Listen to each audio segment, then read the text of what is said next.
Memphis, Tennessee, March 1970. Elvis Presley is at Graceland, his legendary mansion, the white-columned estate that has become one of the most famous houses in America. Elvis is 35 years old, still the king of rock and roll, but he's also deeply interested in martial arts. Has been for years. Elvis started training karate in 1958 while stationed in Germany during army service. Fell in love with it, the discipline, the philosophy, the physical challenge.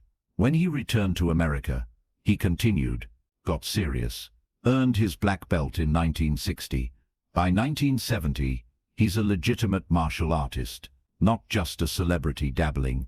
He trains regularly, studies with top instructors, respects the art deeply. Elvis has heard about Bruce Lee, the Chinese actor from The Green Hornet, the martial artist making waves in Hollywood. Elvis has watched the show, been impressed by Bruce's speed. His precision. Word in the martial arts community is that Bruce Lee is the real deal, an actual master who understands combat at a deep level. Elvis wants to meet him, learn from him. He reaches out through Ed Parker, the legendary Kenpo karate master. Ed knows everyone in martial arts, teaches many Hollywood celebrities. He's friends with both Elvis and Bruce, makes the introduction. Bruce, Elvis would like to meet you. Private visit to Graceland. No press, just two martial artists, sharing knowledge. Bruce is honored. I would be very honored to meet Elvis and train with him. But there's complexity. Elvis doesn't travel alone. He's surrounded by his Memphis mafia, friends, employees, bodyguards always with him. The head of security is Red West. Red has been with Elvis since high school, one of Elvis's oldest friends, fiercely loyal, fiercely protective, very experienced in real protection work. Red West is 6'2", 220, former football player, strong, athletic, tough.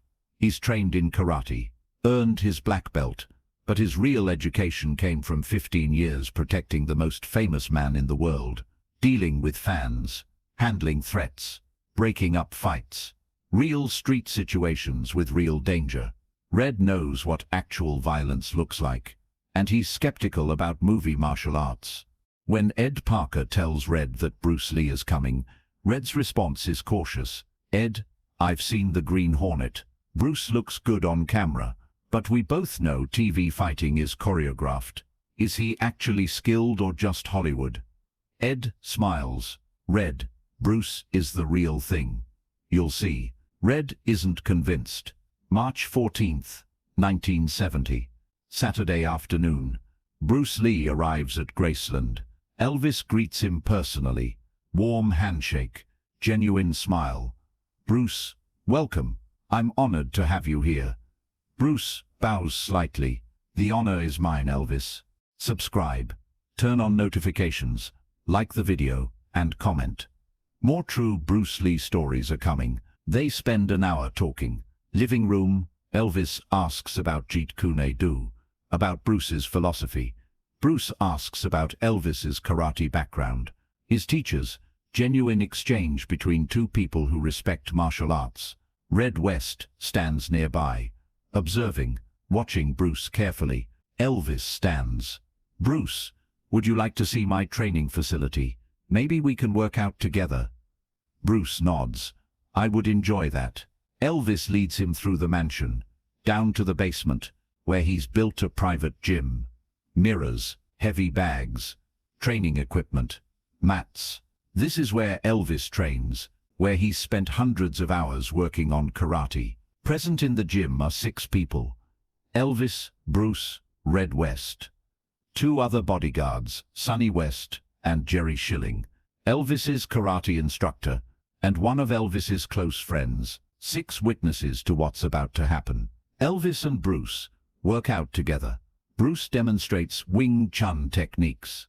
Elvis shows karate kata, both skilled, both serious.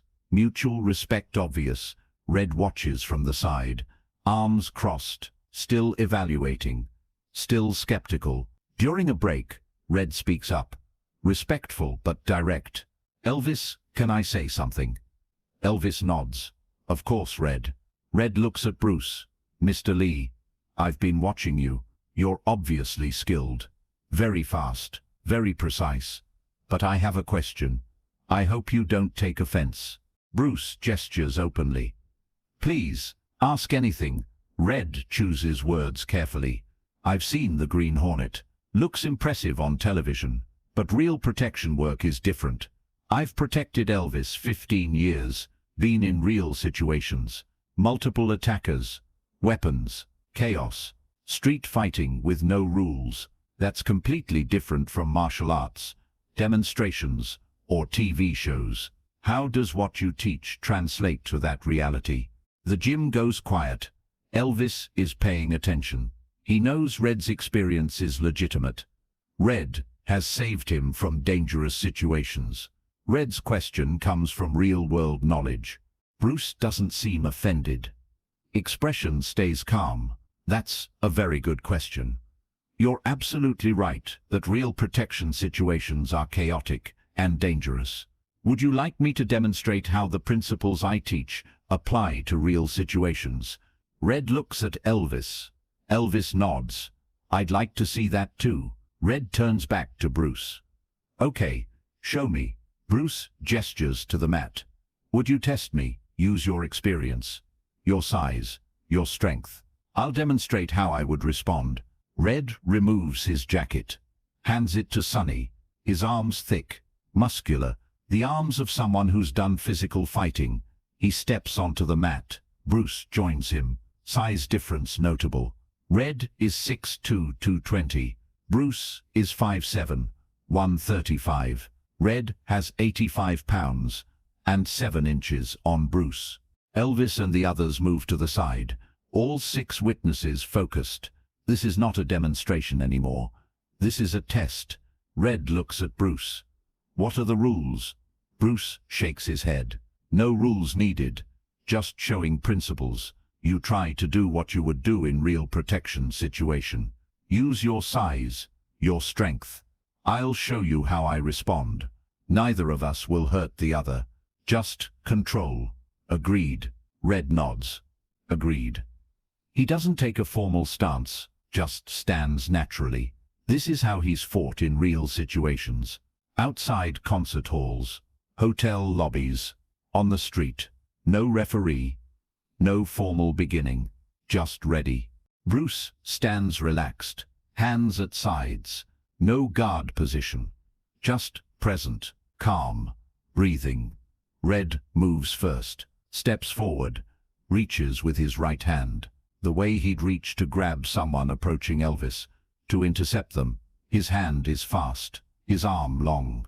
Bruce's left hand intercepts Red's wrist, light contact, redirects. Red's hand passes harmlessly. Red's eyes narrow. That was fast, really fast. He resets, tries again. Left hand, more committed, more forceful. Bruce's right hand guides it away. Miss. Red is starting to understand this isn't easy. Red changes tactics. He's dealt with quick people before. The key is using size and strength, overwhelming them. He steps in aggressively, closing distance. Get chest to chest where his weight advantage matters. His 220 against Bruce's 135. Lean on him. Control, with mass. But as Red steps in, Bruce moves, not back, laterally, suddenly beside Red, instead of in front. Red turns, reaching with both hands, trying to grab, to catch. If he can get his hands on Bruce, he can use wrestling experience, pin him, show that size matters. His hands large, strong, but they find empty air. Bruce has moved again, not far, just enough, minimal movement. Maximum effect. Red commits fully. This is frustrating.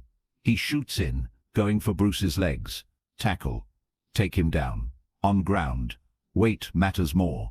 Red's wrestling is solid, but Bruce's hands drop to Red's shoulders.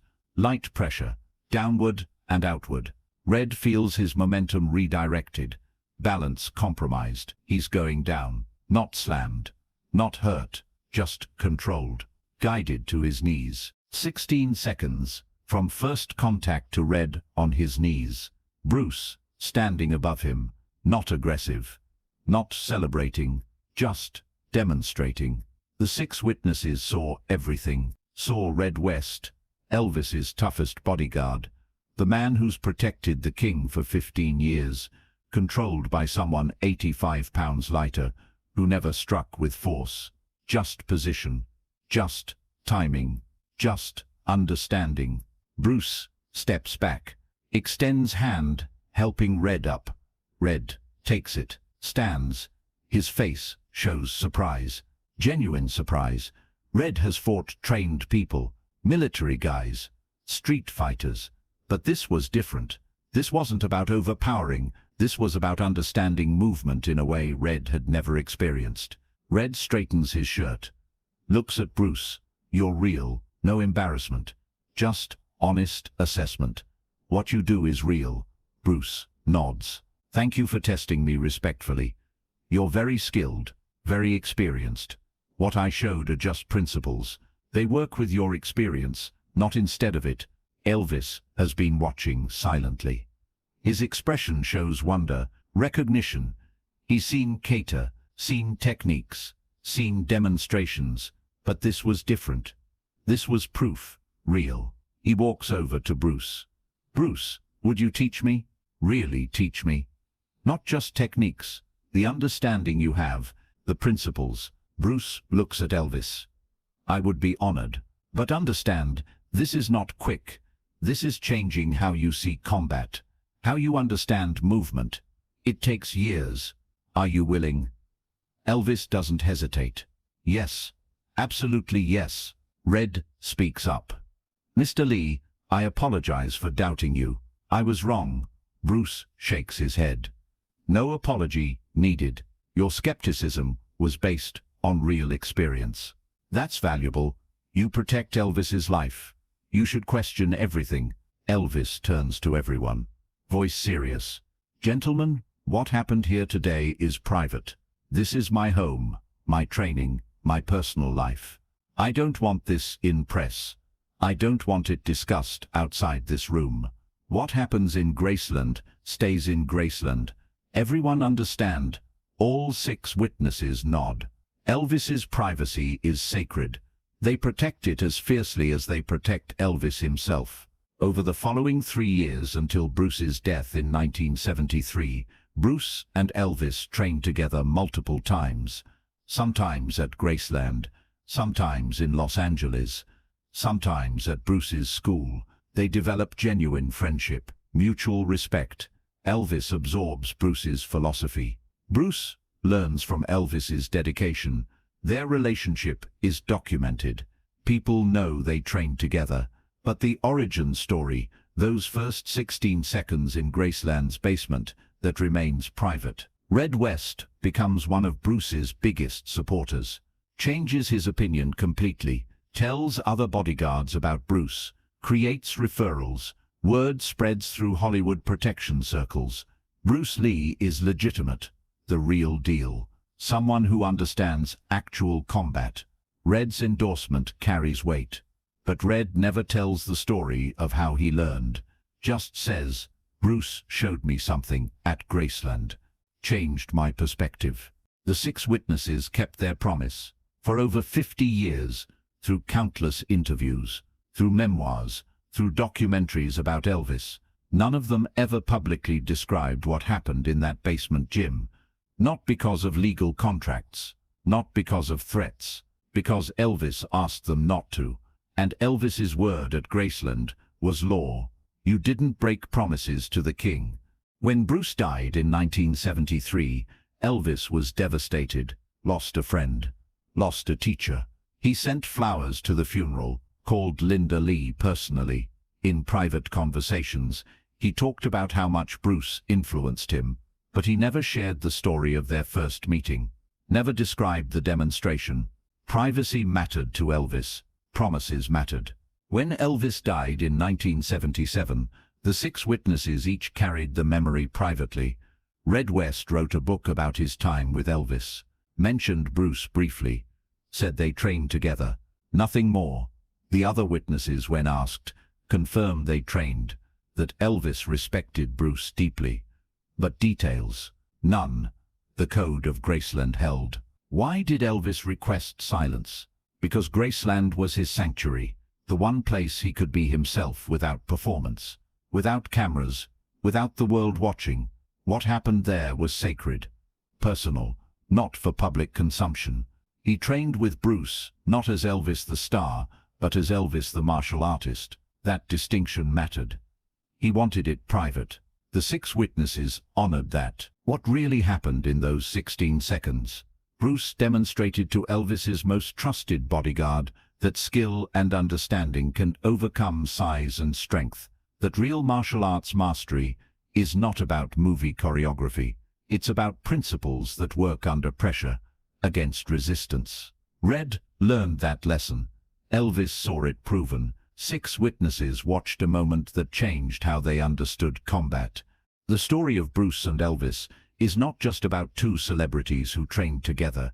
It's about respect, about one master recognizing another, about a bodyguard learning his assumptions were wrong, about privacy when privacy was precious, and about how 6 people can keep a secret for 50 years because a promise was made and a code was honored. Subscribe, enable notifications, like the video, and comment below which Bruce Lee moment surprised you most.